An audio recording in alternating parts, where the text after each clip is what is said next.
Hey dancers, Rachel Fine here. So today I want to talk about why dance nutrition is so important and why I decided as a dietitian to devote my entire career to my two passions, dance and nutrition.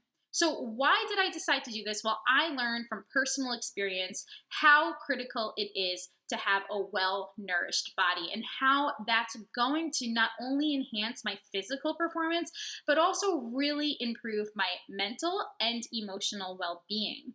So one thing that I do want to get across is that I'll have a lot of clients come into my office and they are usually looking for this perfect diet where they're going to fuel their dancing, enhance their jump height, enhance their endurance.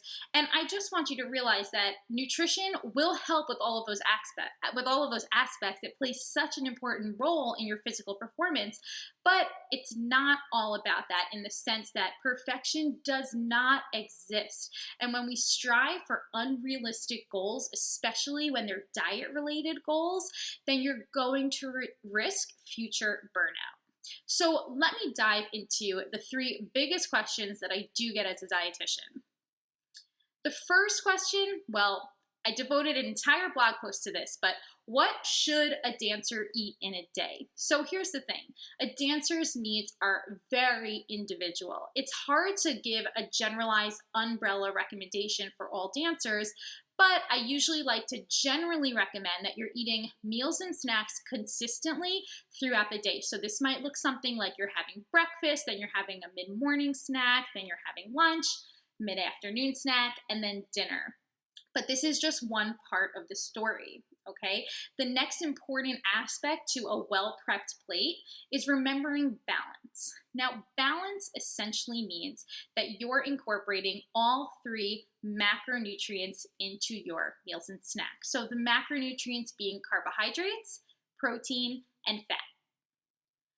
Let me break it down for you. Carbohydrates are a dancer's best source of energy. It's really the gas that's going to allow you to fuel through your rehearsals and fuel through your performance. Protein, well, of course, you all already know probably is that protein is going to play a huge role in just muscle building and muscle repair because every time you're jumping from petit allegro or grand allegro, your body is undergoing stress. Your muscles are constantly breaking down and reforming. So protein is going to be very helpful for just rebuilding and repairing that. And now the last macronutrient is fat. And don't be fooled, fat plays a huge role in a dancer's body. Not only does it help to reduce inflammation in the body, especially if you're choosing those unsaturated sources, but fat also plays a major role in your hormonal balance and vitamin absorption. So I can't stress it enough. You want to make sure that you're getting in all three of these macronutrients into your meals and snacks. Now, question number 2. How much water should a dancer drink in a day? So similar to the food situation, this is extremely individual. It's really hard for me to give general recommendations. What I want you to focus on, though, is that making sure that you are staying hydrated throughout your rehearsals and your performances. And this comes also into play. It's not just in the summer, it's also in the winter. Remember, in the summer, you're probably sweating more, so you're likely going to need even more hydration. I usually recommend that you invest in a 1 liter water bottle. So here's mine. I have a reusable 1 liter water bottle, and that you really want to aim to refill 2 or 3 times a day at least, okay? But remember, that's just a minimum. And it's also very individual. So you're really going to want to ask a medical professional what you should specifically be getting in. But just another little tip, electrolytes are also really important, especially during your summer intensives when you're sweating more. So getting in some snacks like salted pretzels or salted nuts are really going to help. And I also love coconut water. Coconut water, bananas, these are all great sources of potassium. Now, the third question, and honestly my favorite question, is I really love sweets. How do I beat these cravings? Well, let me tell you something. You've heard it here first. You're going to hear it again from me. If you have a craving, you must honor it.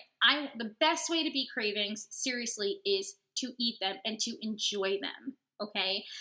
I'm sorry, Halo Top, but I want you going for the real deal. So if you're craving something like ice cream, you need to go and you need to enjoy a Mr. Softy or Ben & Jerry's, which is my favorite, Edie's, whatever it is, you need to go enjoy the real deal, because that's the best way that you're going to satisfy your craving.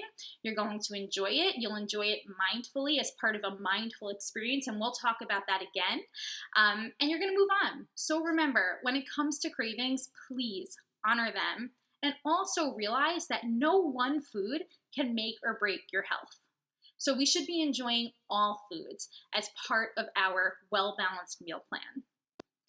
Don't forget to follow me at To The Point Nutrition and subscribe. I've got a bunch more tips below for you if you just click on that link for the blog post.